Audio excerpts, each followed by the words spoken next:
시편 91편은 굉장히 유명한 시입니다. 특별히 3절에서 8절 사이에 보면 우리 인생들이 겪는 문제들을 여러 가지로 거론을 하고 있습니다.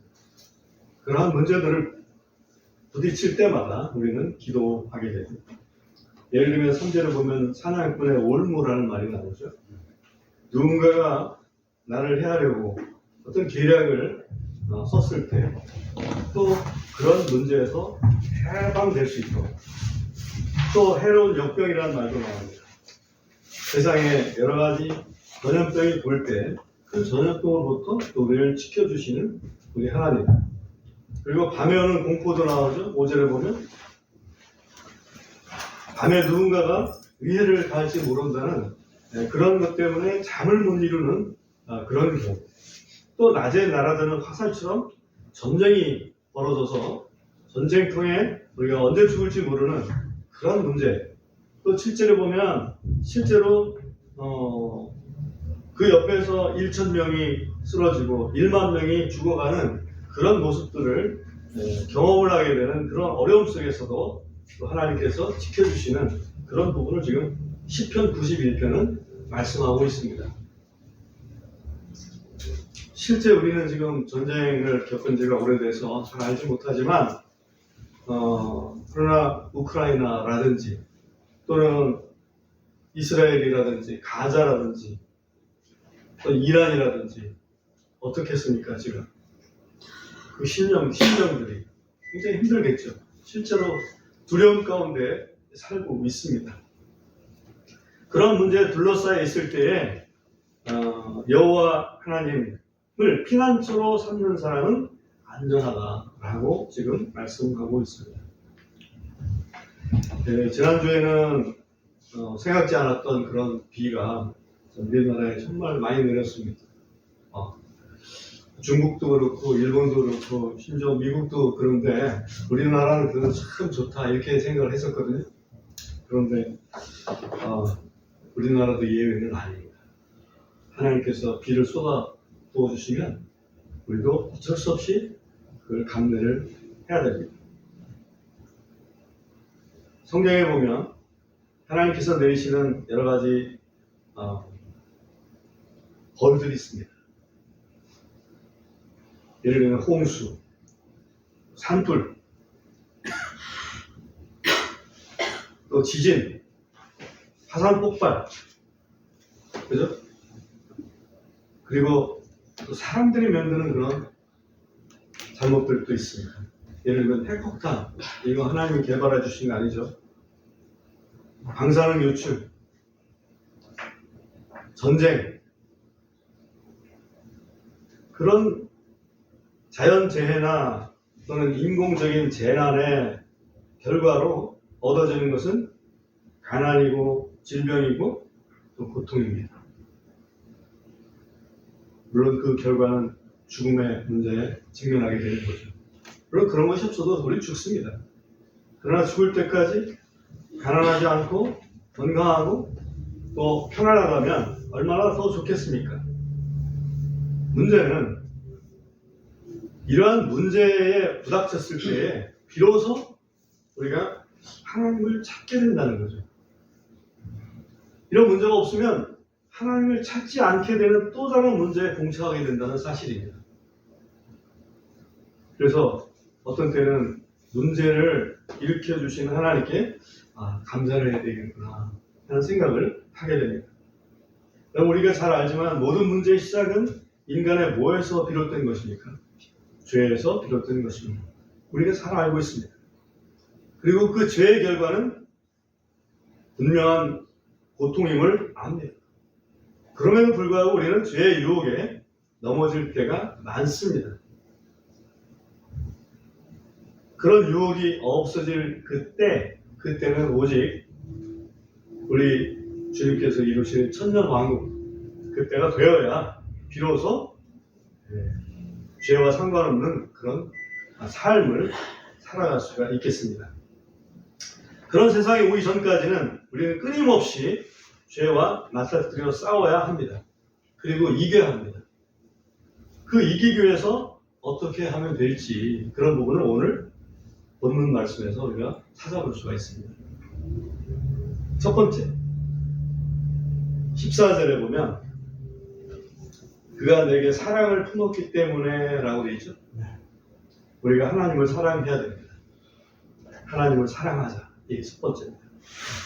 그가 내게 사랑을 품었기 때문에 내가 그를 건지리라. 하나님을 사랑하라는 것은 우리가 자발적으로 생각이 나서 사랑하는 게 아닙니다. 하나님을 사랑하라는 것은 무엇의 요구일까요? 성경을 아시는 여러분들, 하나님을 사랑하는 것은 율법의 요구입니다. 신명기 6장 5절에 보면 너는 내 마음을 다하고 성품을 다하고 내 힘을 다해서 주 하나님을 사랑하라. 이렇게 말씀하고 계십니다. 사랑한다는 건 어떤 것일까요? 여러분, 하나님 사랑하시죠? 하나님 사랑한다는 그 표가 뭘까요? 뭘 가지고 증명할까요? 예수님께서 이런 말씀하셨습니다. 내 명령들을 가지고 그것들을 지키는 자가 나를 사랑하는 자입니다. 나를 사랑하는 자는 내 아버지께 사랑을 받을 것이요 나도 그를 사랑하여 그에게 나를 나타내리라. 하나님을 사랑한다는 것은 결국은 하나님의 명령을 지키고 순종하는 것입니다.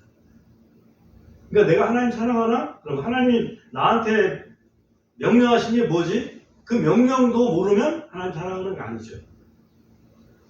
그 명령을 지킨다면 그때서 비로소 하나님 사랑하는 것이 됩니다.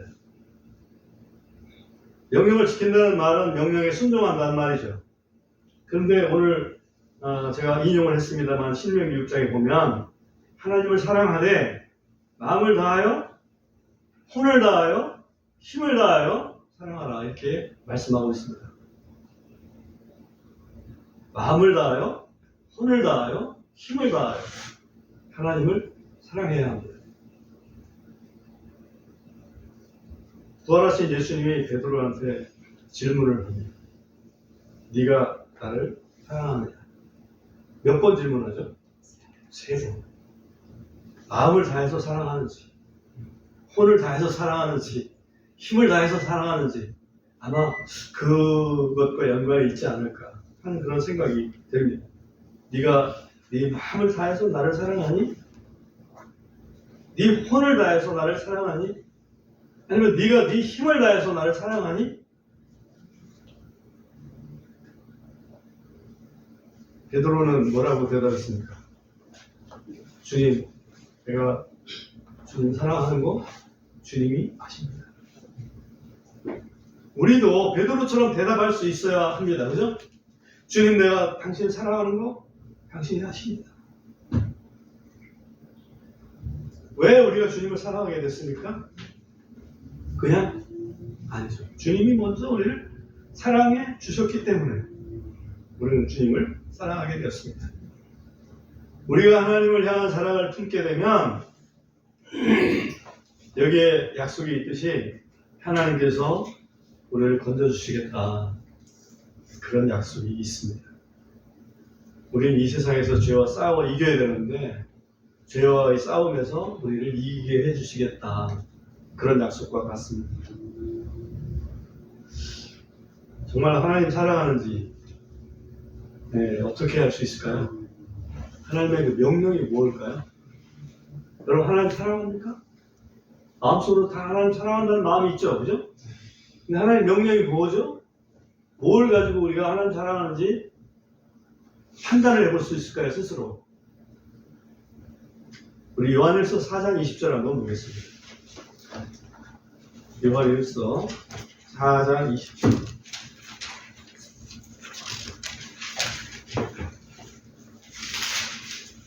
하시면 한번 같이 읽어보겠습니다. 요한일서 4장 20절 말씀이요. 만일 시작. 만일 어떤 사람이 내가 하나님을 사랑하노라 하고 자기 형제를 미워하면 그는 거짓말쟁이니라. 왜냐하면 자기가 본 형제를 사랑하지 않는 자가 어찌 자기가 본 적이 없는 하나님을 사랑할 수 있겠느냐. 아하, 하나님을 사랑하는지 아니하는지 그 시금석이 뭔가 했더니 자기 형제를 사랑하는지 보면 된다는 얘기죠. 자기 형제를 사랑하지 않고 미워하면 하나님 사랑 거짓말이구나. 그래서 주님이 그 말씀하셨잖아요. 내가 너를 사랑한 것처럼 너희도 서로 사랑하라. 그죠? 그리스도 안에 있는 형제들을 사랑할 수 있으면 하나님 사랑하는 거구나 이렇게 이해할 수 있습니다. 여러분 그렇게 판단해도 좋아요. 근데 그리스도 안에 있는 형제들을 미워한다면 하나님 사랑은 거짓말입니다. 하나님 사랑하지 않으면 하나님께서 건져주시겠다는 약속, 해당 없습니다. 첫 번째 비결, 하나님 사랑하는 겁니다. 그죠? 두 번째 비결 뭡니까? 우리 시편 91편을 또 봅니다. 시편 91편 14절 후반절에 보면 내가 그를 높이 세우리니 이는 그가 내 이름을 알았기 때문이다. 하나님의 이름을 알면 내가 그를 높여주겠다 이 말씀이죠. 그러니까 하나님을 알자. 첫 번째는 우리가 하나님을 사랑하자. 두 번째는 하나님을 알자.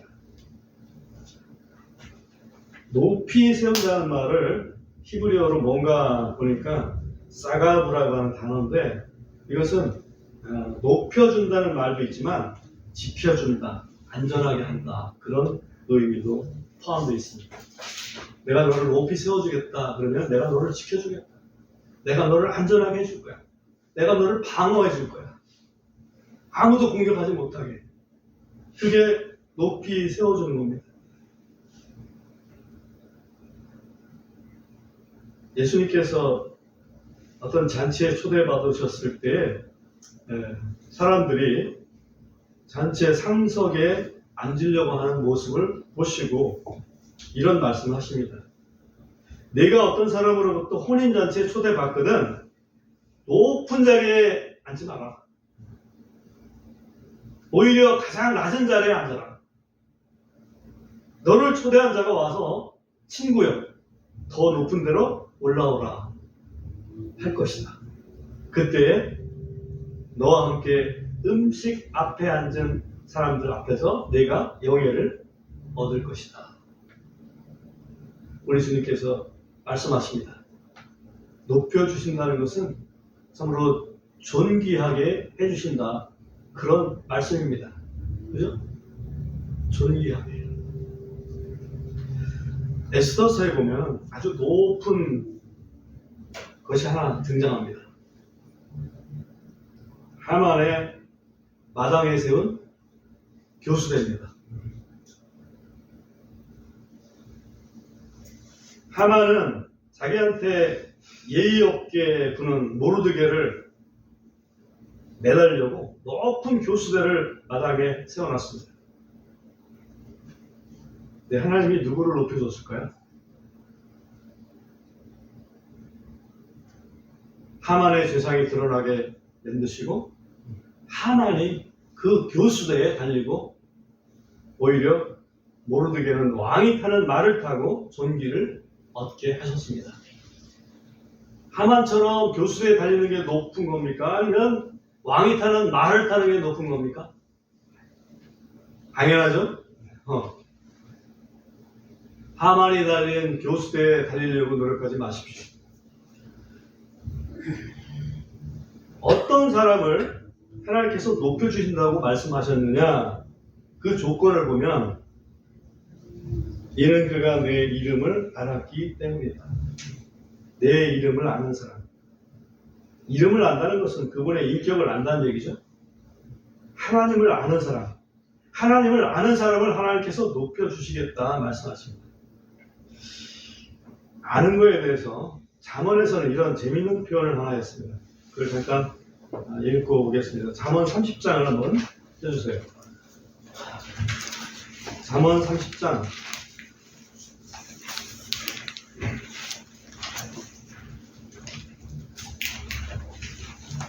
4절에 보면 이런 말씀이 있습니다. 누가 하늘에 오르셨느냐 혹은 내려가셨느냐 누가 바람을 자기 주먹들 안에 모으셨느냐 누가 물을 옷 안에 싸셨느냐? 누가 땅의 모든 끝을 굳게 세우셨느냐? 누가 그런 거죠? 하나님 그러셨죠? 그분의 이름이 무엇이며 그분의 아들의 이름이 무엇인지 내가 말할 수 있느냐?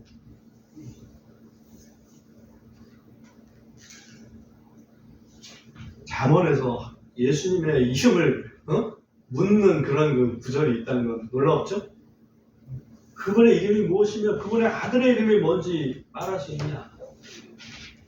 그러니까 하나님을 안다는 것은 어디까지 알아야 되는지, 그죠?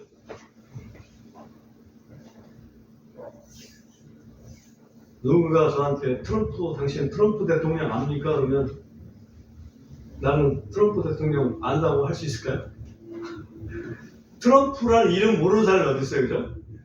그러나 나는 안다고 할 수가 없습니다. 그분에 대해서 내가 뭘 압니까? 미국 대통령이라는 것 밖에는 아는 게 없습니다. 그분이 나를 알지 못합니다. 그죠?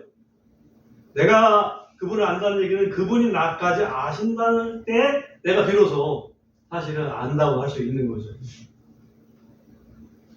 창세기 4장 1절 한번 찾아보세요. 창세기 4장 1절.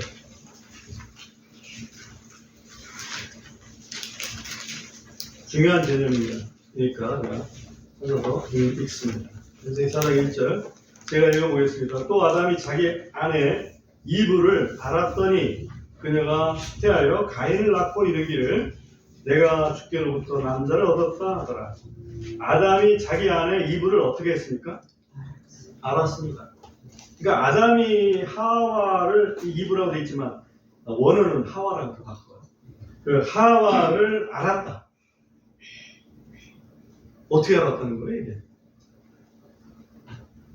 그냥 눈빛만 봐도 아는 그런 사이라는 얘기가 그런 뜻이 아니고 깊은 관계 속에서 알았다는 얘기죠. 그죠? 마찬가지 누가복음 1장에 보면 누가복음 1장 34절에 보면 이런 말씀이 있습니다. 마리아가 이런 고백을 천사에게 합니다. 누가복음 1장 34절에 그때 마리아가 천사에게 이르되 나는 남자를 알지 못하는데 어찌 이런 일이 있으리요 하더라. 아이 낳을 거라고 그러니까 난 남자를 알지 못한다. 여기 남자가 누군지 여자가 누군지 모르는 사람이 있어요? 다 알죠? 근데 남자를 알지 못한다 얘기할 때는 그 안다는 것이 좀 다른 차원이죠? 이 안다는 것은 깊은 사귐이 있다는 뜻입니다. 그러니까 하나님을 안다? 하나님과 깊은 사귐이 있다는 거죠. 그죠? 또 하나 보겠습니다. 요한 1서 2장 요한 1서 2장 3절 4절 2절 우리 같이 한번 읽어보겠습니다. 요한 1서 2장 3절 4절 찾으셨으면 읽어보겠습니다. 또 시작. 또 우리가 그분의 명령들을 지키면 이로써 우리가 그분을 아는 줄 우리가 아느니라. 내가 그분을 아노라 말하면서 그분의 명령들을 지키지 않는 자는 거짓말쟁이요 진리가 그 속에 없느니라. 그분을 아노라. 근데 명령을 안 지킨다. 그러면 거짓말쟁이다. 아까 그분을 사랑하노라 하면서 그분의 명령인 형제를 사랑하지 않으면 거짓말쟁이다. 그랬죠?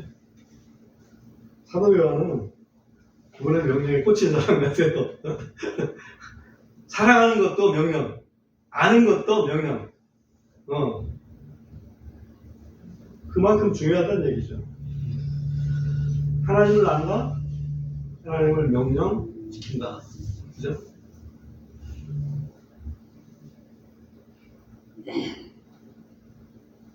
아는 것 중에 빼놓을 수 없는 거 하나가 요한복음 17장 3절입니다. 여러분 다 아시죠?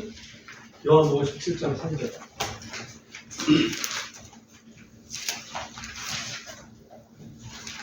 이것도 한번 같이 읽겠습니다. 요한복음 7장 3절.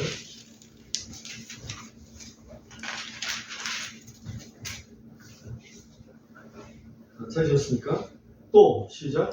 또 영생은 이것이 곧 그들의 유일하신 참 하나님이신 아버지와 아버지께서 보내신 자 예수 그리스도를 아는 것입니다. 이 아는 게 얼마나 중요한지. 영생 자체가 아는 거예요. 하나님과 예수 그리스도를 아는 게 영생이다 라고 말씀하고 있습니다. 그러니까 안다는 것은 우리가 그냥 내가 지식적으로 누구를 안다 이게 아는 게 아닙니다. 내가 지식적으로 예수님은 하나님의 아들이다 그렇게 안다 그건 아는 게 아니라는 얘기죠.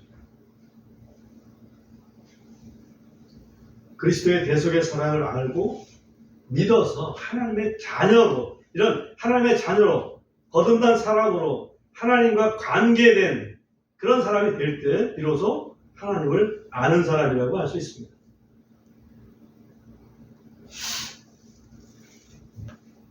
그럴 때 정말 하나님이 하나님 아들이다 이렇게 믿는다고 얘기하는 거지. 그죠? 그래서 오늘 암송성구에 요한일서 5장 5절을 우리가 정해봤는데 예수님이 하나님의 아들이심을 믿는 자가 곧 세상을 이기는 자다. 그죠? 우리가 세상을 이긴다는 게 뭐예요? 죄를 이긴다는 거, 죄와 싸워서 이기는 거 아닙니까? 어떤 사람이 이길 수 있어요? 예수님이 하나님의 아들인 것을 믿는 자. 그 사람은 하나님의 자녀로 태어난 영원한 생명을 가진 자가 세상을 이기는 거 아니겠어요? 그죠? 우리는 하나님을 알아야 됩니다. 마지막으로 세 번째 또 시편 91편의 15절에 보면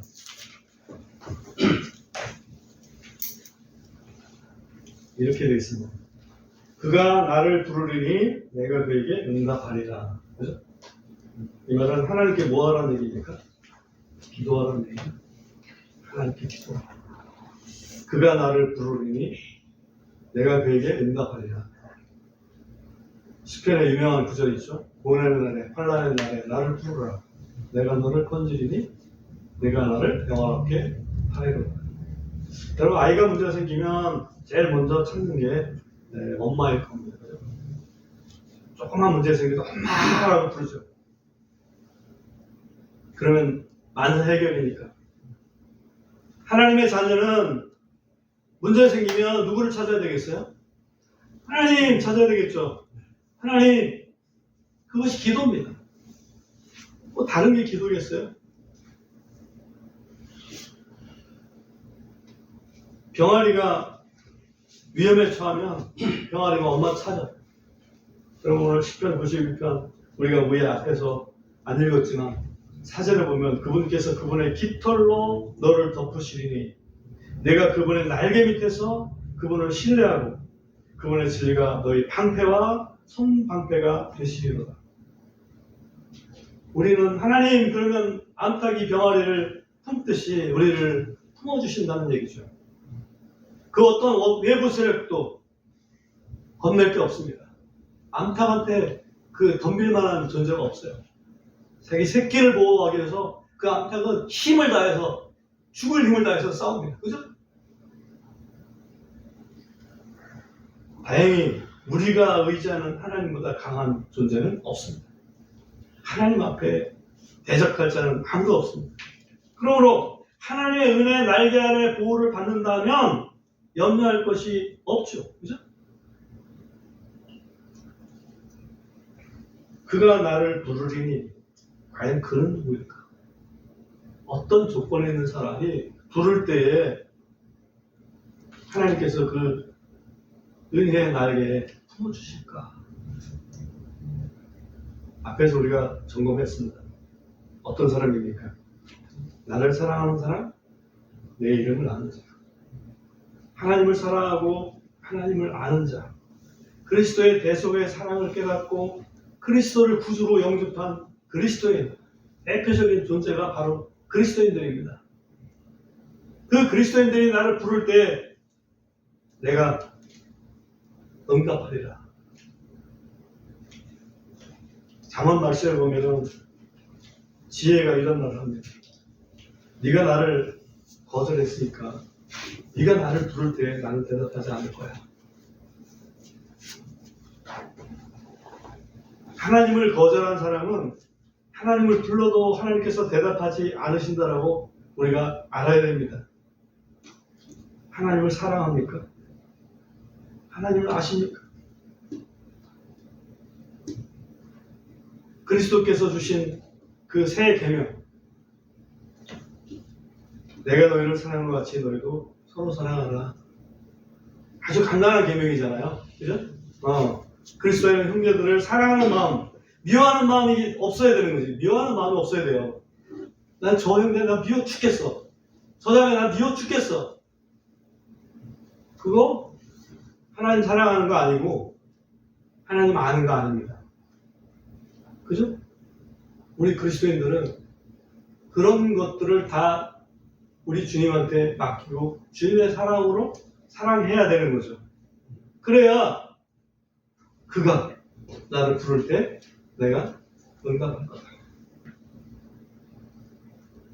그리스도인이 기도하면 내가 응답해 주겠다. 이제 그런 말씀으로 이해를 하고 싶습니다. 여러분, 애굽의 술사들이 기도하면 하나님 들어주십니까? 안 들어주십니다. 모세가 기도하면 하나님 들어주시나요? 네, 들어주십니다. 사울 왕이 기도하면 들어주십니까? 안 들어주십니다. 다윗 왕이 기도하면 들어주십니까? 예, 들어주십니다. 왜? 사울은 하나님을 사랑하거나 하나님을 아는 자가 아닙니다. 다윗은 하나님을 사랑하고 하나님을 알기 때문에 그렇습니다. 바알 선지자들이 기도하면 들어줍니까? 아니요. 엘리야가 기도하면 들어줍니까? 예, 들어줍니다. 스게와의 7 아들들이 기도하면 들어줍니까? 아니요. 사도 바울이 기도하면 들어줍니까? 예, 들어줍니다. 누가 기도해야 될지 알겠죠? 그죠? 우리 그리스도인들은 하나님께 기도하면 하나님께서 들어주신다는 약속이 있습니다. 하나님께 기도하는 자는 죄를 이길 수 있습니다. 주님이 재림하시기 전까지 아까도 우리가 생각을 해봤지만 이 세상에는 각종 죄의 유혹이 우리 앞에 있습니다. 믿음으로 그 죄를 이겨내고 주님이 예비하신 멸류관을 바로 써야 됩니다. 그러기 위해서 우리는 오늘 말씀 참고한 대로 3가지 비결을 꼭 기억해야 되겠다. 첫 번째는 하나님을 뭐하자? 사랑하자. 두 번째는 하나님을 알자. 그리고 하나님께 기도하자. 이 비결을 실천합시다.